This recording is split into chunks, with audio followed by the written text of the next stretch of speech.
Mexican rice எப்படி பண்ணுறதுன்னு பார்த்துடலாமா? ஒரு பாத்திரத்தில் வந்து தண்ணி வச்சுருக்கேன். தண்ணி வந்து நல்லா கொதிக்கணும். கொதித்து வந்தோடனே 1/2 கப் பாஸ்மதி ரைஸை வந்து நல்லா கழுவிட்டு அதில் போட்டுருங்க.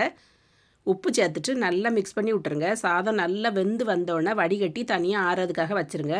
ஒரு பேனில் வந்து 1 டேபிள் ஸ்பூன் எண்ணெய் ஊற்றிருக்கேன். 1 ஸ்பூன் பட்டர் போட்டிருக்கேன். பட்டர் நல்லா மெல்ட் ஆனோடனே 2 பூண்டு வந்து சின்ன சின்ன பீஸாக கட் பண்ணி போட்டிருக்கேன். ஒரு பாதி வெங்காயத்தை வந்து கட் பண்ணி போட்டுட்டு நல்லா வதக்கி விடுங்க. கேப்சிகம் வந்து 1/2 கப் போட்டிருக்கேன். உப்பு போட்டுட்டு நல்லா வதக்கி விடுங்க. கேப்சிகம் வந்து ரொம்ப வேகணும்னு வேண்டாம். ஒரு தக்காளி பழத்தை வந்து பேஸ்ட்டு அரைச்சி வச்சுருக்கதை போட்டுட்டு தக்காளி வந்து பச்சை வாசனை போகிறது வரை நல்லா வதக்கி விடணும். 1/2 ஸ்பூன் ஜீரக பொடி, 1 ஸ்பூன் வத்தல் பொடி, 1 spoon chilli flakes, 1 spoon mixed Harb, 2 spoon ketchup போட்டுட்டு 1/2 ஸ்பூன் பெப்பர் பொடி போட்டு நல்லா மிக்ஸ் பண்ணி விட்ருங்க. 1/2 கப் வந்து பாயில் பண்ணி வச்ச கார்னு, 1/2 கப் வந்து பாயில் பண்ணி வச்சுருக்க ராஜ்மா போட்டுட்டு நல்லா கிளறி விட்ருங்க. ஏற்கனவே வேக வச்சுருந்த சாதத்தை போட்டு நல்லா மிக்ஸ் பண்ணி விட்டுட்டு 1 ஸ்பூன் லெமன் ஜூஸ் ஊற்றிட்டு ஸ்ப்ரிங் ஆனியன் தூவி இறக்குனா சூப்பரான மெக்சிகன் ரைஸ் ரெடி.